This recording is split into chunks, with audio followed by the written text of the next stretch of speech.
Silent scan. Silent scan. Defiance.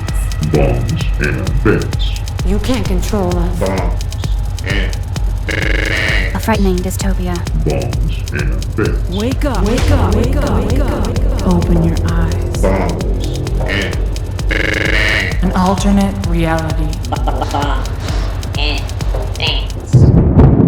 We begin as wanderers, and we are wanderers still. Live from the Slop Cop Studios comes this edition of Bombs and Bants with John, Mark, and the Missus. I'm John, and with me, as always, is Mark. Howdy. And the Missus. I am marginally here.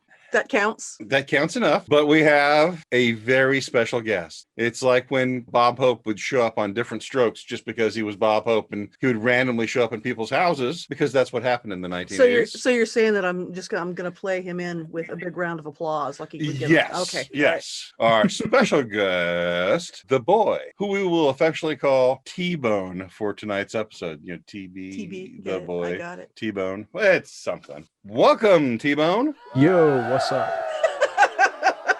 I don't think I've ever heard those words come out of your mouth in the 20 years that I have known you. And you do not sound like a T-Bone. It's in the spirit of the name. There we go. I need to take this time to remind everyone to like and subscribe. That way, when YouTube invariably kicks us off, we'll say, look at how many subscribers we had before they kicked us off. That's okay. They'll disappear them all. That's true, too. Yeah. You have got to silence your phone. Well, I guess that is a podcast foul. We'll also hear from this week's sponsor, which is Bonnie's Coffee, for when you don't care enough to get the very best. Bonnie's Coffee, really? You're going back to a movie that came out in 1994. And you gave me last week for going back to an episode of The X-Files that aired 4 years later than that. Well, more people saw Pulp Fiction than saw that episode of The X-Files. What did you expect me to do? No Country for Old Men? Friendo? Ugh, don't start with that movie with me. I hate that movie. What is the most you ever saw lost on the coin toss? Okay, I'll stop now. Please. But we'll have bearing in a little bit. Tonight's stories are, again, brought to us by Bonnie's Coffee. And we'll also have another episode of Hidin with Biden. We'll start off with my story about a new warp drive model, which requires no exotic matter. You gave me a hard time last week about the X-Files episode. And I believe my response was, when you said, what's paranormal stuff? And my response was, but we do that every week. How is that different? And here we are again. Well, yeah, let me get to we have two stories. Yes. No, two. Shh. Let me handle this. You knew what you were in for when you signed up for this, T-Bone. Yeah, next, we'll have T-Bone with his story from the New York Post. Ex-CIA director believes UFOs could exist because Pal's plane was paused. That's a lot of P's. It's a lot of alliteration. A lot of P's. Mm-hmm. Well, it is the New York Post. And finally, we will end up with Mark with probably one of the best written articles that I have seen in a long time about the United States military position or lack thereof. I was quite excited when I saw that was from Scholar's Stage because they write good stuff over there. And this one is Welcome to the Decade of Concern. And that will be the last one to come up. And now I do apologize for us missing last week's podcast. We were not struck low by Ebola or any other. Well, not you. Some of us were. No, we were fine. Rub some dirt on it. But the missus was getting worked to a nub because whereas with Mark and I, normally it takes us the time it takes to prepare for a podcast, which is, I don't know, depends on how much beer I have. How long does it take you, Mark? Well, it's hard to say because a lot of these articles are ones I've already read before we even decide. Mm-hmm. But I would say maybe 10 or 15 minutes of going back and reviewing the article. So you got 10 or 15 minutes. I am right now at about an hour and a half. But after the show runs, the missus normally spends sometimes 15 or 20 minutes trying to put all the animation together and do all the rest of the preparation. I would just like to say that I make up for it, though, by doing absolutely no preparation for the show at all. We'll head straight off into my story. New warp drive model requires no exotic matter. Scientists say we can build it. Now, the first I'll throw out here is this was written by Christopher Plain. Plain. So not aeroplane, but Christopher Plain, which sounds like it's the name a space alien would use. Yes. It is a perfectly human name. I am Bob Human. Yes, Christopher Plain. Yes, that will throw them off of the track. I am not exotic at all. That was my first question with this entire article. What the hell is exotic matter? Does it eat weird food? Does it have nipple tassels? What's going on here? Exotic matter is typically matter that is a single mother and dances just for the money. And she has a heart of gold. Heart of gold. Right. So Works at the Eager Beaver. There's another movie from 1994 So- or thereabouts. Well, I think of exotic matter as essentially being the material equivalent of imaginary numbers. it is exactly that. It seems that way to me too. Actually, it's the square root of negative iron. Okay. I got a laugh out of that one. There's a group in Sweden. I imagine them wearing bikinis, but that might be bad depending on what kind of. But they're all middle-aged male scientists. Well, yes. That But- probably throws a little cold water on that imagination. But the very first mathematical model of a warp drive was from a Mexican mathematician named Miguel. Are we sure it wasn't from Star Trek? Because it sounds like it might be from Star Trek. No, the first actual mathematical description. Oh, okay. All right. His name is Alcubierre, but we'll just call him Miguel because I'm going to strangle myself if I keep trying to say his last name. They decided that it required exotic matter and it wouldn't work because it was also too low to the ground, because low riders travel slower than light now. Low riders have to use exotic matter. That's the first time that the phrase exotic matter has been used in that song ever. And maybe the world is a better place that never happened. but- Probably so. Okay. That's not like a Nuremberg level war crime, is it? It's getting close. Okay. So Miguel's ship required made up stuff to work. So now we get to the article here where it says, if not for an American, a Russian, and an Iranian, physical warp drives would never have happened. So the only way to have no borders was to make Sweden our host country. That's an actual line from this article. I don't think it's happened yet. Am I wrong about that? Am I misreading that? Well, here's the problem here is the first warp drive needed exotic matter, right? So now we need an American, a Russian, and an Iranian living in a Nordic country. So they're artificial sweeteners. I got you on that one too. That was pretty good. Yeah. I'll give you that one. But reading the article, my first question was, okay, how are they going to do that? Let's get some of the details. They said that you can travel really fast, and they say they can reduce the speed of time within their warp bubble by a factor of 360 to 1. But how are they going to do it? Nothing mentioned in the article. Nothing, not at all, no clue. We need more precise instruments. That's all they said. It seems to me that the people who thought about the warp drive in Star Trek put more effort into it than these guys have. Yes. Because I remember seeing a documentary or reading something about the folks who noodled through the whole warp drive thing and traveling at warp, whatever it was they were. And they figured out something about, it had to do with bending space, which is how they traveled. Yes. Yes. Mhm. And they figured out that the fastest they could go was like 9.999 warp, because otherwise they would be able to travel anywhere in the universe in the blink of an eye. Okay. And they had to make it long enough to make the show interesting. And I'm sorry, because now you're going off of the original Star Trek. Actually, they went to warp 12. So Right, because this is Next Generation. I'm talking yeah, about. they just made things up. That's all. Seems to me they thought about it a little bit more than this guy has. That's true. One of the things that puzzled me was, under Alcubierre's original idea, you had this warp bubble of space-time around an object. And because space-time can expand or move faster than light, then, that meant anything within the bubble. As far as the bubble is concerned, you were stationary inside that bubble, but that bubble relative to the rest of the universe could then exceed the speed of light. Yes. I don't understand what type of bubble are they trying to create here. And I think it's the bubble from the bong water. I think they're sitting around and they figured out how to get the Swedes to pay for their weed and booze habit. And they're just sitting around getting stoned and making up stuff. Hey, it took a special place like Sweden to get us all together, man. That is correct, dude. Yeah. I think that space travel is like a marathon that starts off in Stockholm and it's run until it hits the eastern border of Sweden and they hit the finish line. Finish line. Why do you hit me on the shoulder when you tell these terrible jokes? I'm Because- sitting right here. I can hear you. Because when the jokes are that good, you just have to hit someone. And it's not that I'm not laughing because I didn't get it. Shameful. Those are good jokes. This is top quality humor. It is pile on John night. Oh, that's fine. You're used to it. I'm used to it because you know what? I'm a funny guy. And speaking I'm of funny, sorry. Yeah. it's now time to hear from our sponsor, Bonnie's Coffee.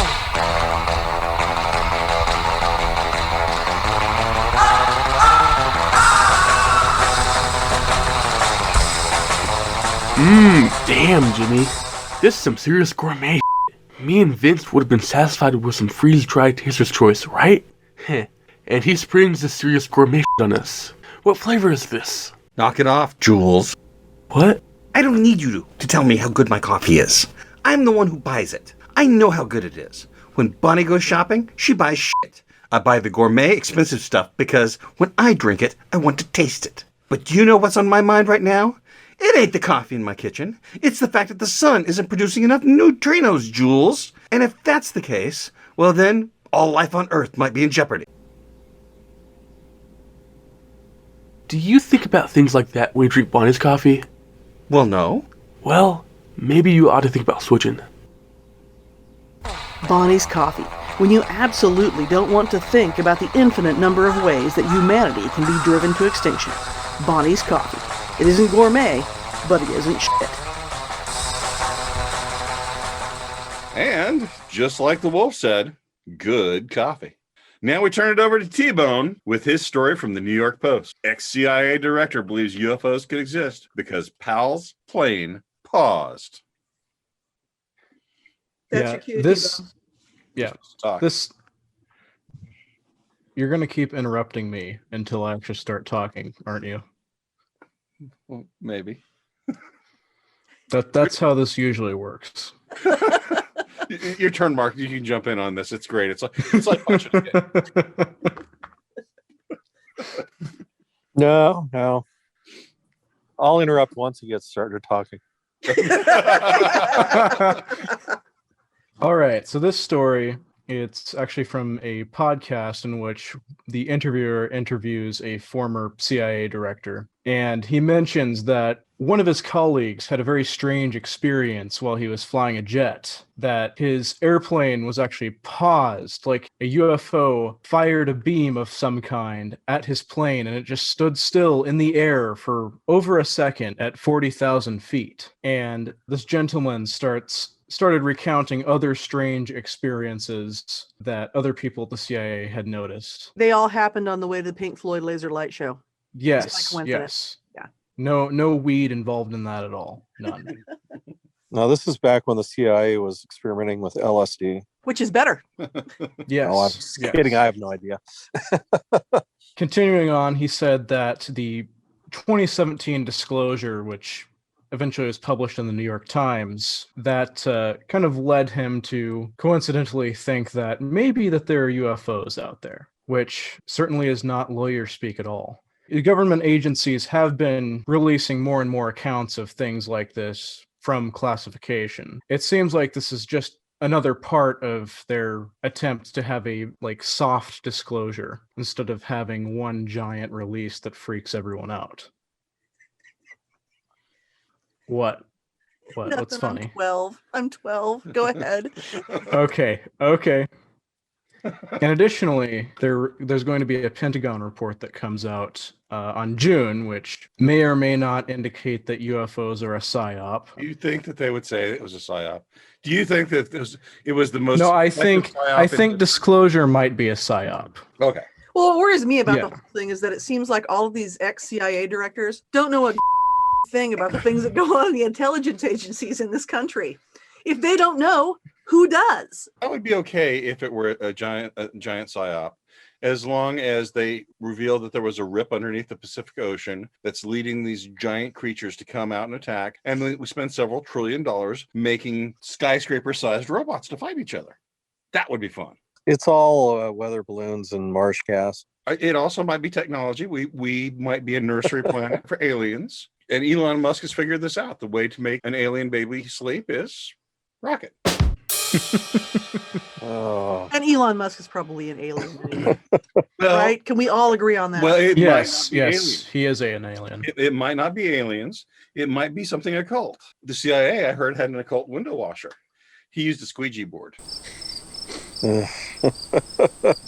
Okay, when you make Mark go, "Ugh," that's a bad joke. man. Okay, Here's what I want to see is when the final report comes out in June, the guy will start to read at the podium, whoever is announcing this, in front of all the reporters, and then he'll like suddenly pause and just rip off his rubber mask, showing him to be an alien underneath, and then all the reporters will do the same. Jesse Ventura was right. What if they all rip off the mask and they're all Elon Musk underneath? I'm here to chew bubble gum and kick ass, and I'm all out of bubble gum. But I got plenty of ass, so I got that going for me. There we go. Yeah. But it's time for Everyone's favorite mentally deficient head of state, Hidin with Biden. Ladies and gentlemen, the President of the United States.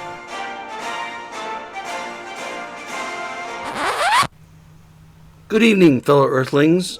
I mean, Armenians? No, that doesn't seem right either. Americans, sir. It's Americans. Oh, right. Good evening, fellow Americans. That's the one, isn't it? Good. Here's the deal. I want to be honest with the country. We've lived through 4 decades. No, not decades. You know, the shorter one. Not the month. Year. Yes, year. That's the one. Anyway, this year should be a good one. We just need to hold on a little longer. Here's the deal. I want to be honest with the country. We've lived through 4 decades. And not decades, you know, the shorter one. Longer than a month. Oh, where's the page in my book about this? We need to recognize that words matter. Anyway, I'm serious. This isn't a joke, and that's not hyperbole. President Harris and I... That's Vice President Harris, sir. Really? Because I saw her in the Oval Office yesterday measuring the place for curtains. Okay. Anyway, look, folks, we have a lot of work to do. And as a hard-working Scranton guy, I'm the guy from Scranton. We can do this as long as we do this together and get it done. That's how you can go from working in a coal mine to graduating at the top of your law school class. I'm serious. We can unity. Good night. And God bless the United States of Gibraltar. wow. Who knew he had that much stuff in his basement? All I right. heard he got a new box of crayons the other day. Wow. That made him very excited. He's earned it, right? Well, trillions of dollars. A guy should get a box of crayons out of that. It's not even a new box. They just keep on giving him the same box day after day. He just doesn't remember.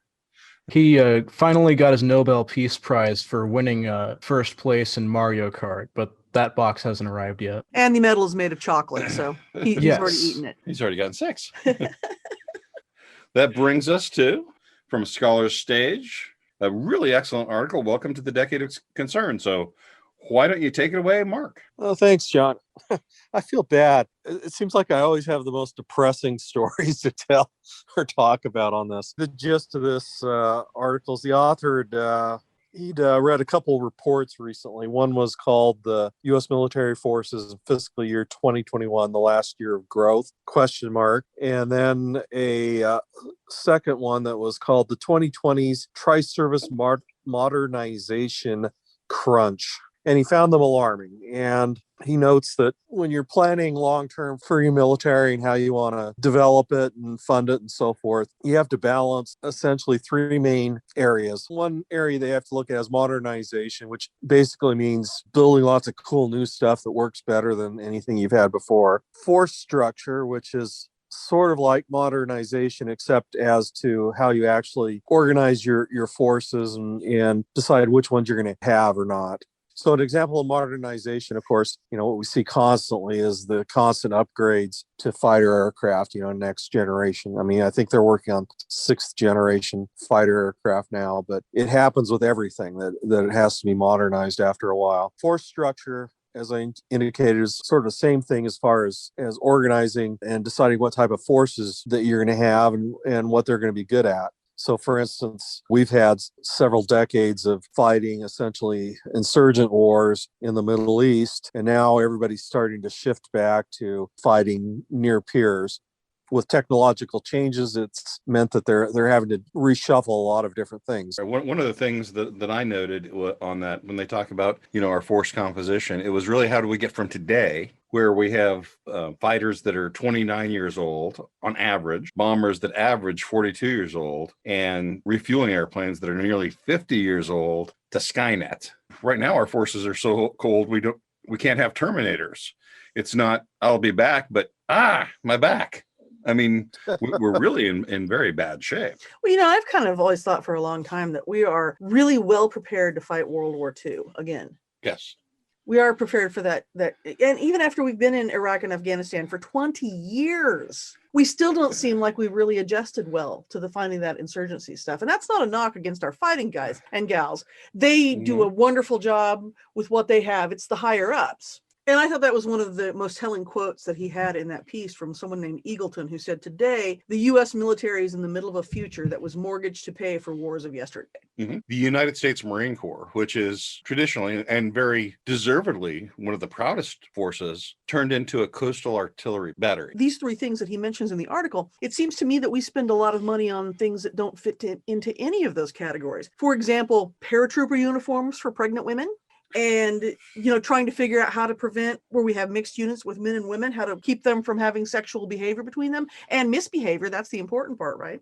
Where does that fall into those three categories? And, of course, transition surgery. Right. Why are we considering that? T-Bone, you've been suspiciously quiet. What do you have to say about this? Are you awake? I take that as a no. No, I was definitely asleep. No, I did read the article, and it tracks with a lot of what I've heard about our modern military. I've heard stories of inspections on aircraft carriers and destroyers where they go into the bridge, and it's just covered in trash, and there's like feces on the floor, and everything is literally broken. This is true. When the destroyer hit the freighter in the Pacific, I believe it was because the captain, who was female, was not speaking to the person in navigation, who was also female. They know why. But, we're talking about China, and I just think it's really sad that there's no kid in China that believes in Santa Claus, because they're making the toys. Well, on that note, we'll be back next week with another edition of Bombs and Bants. And thank you for listening. I'm John. I'm Mark. And I'm the missus. Take care.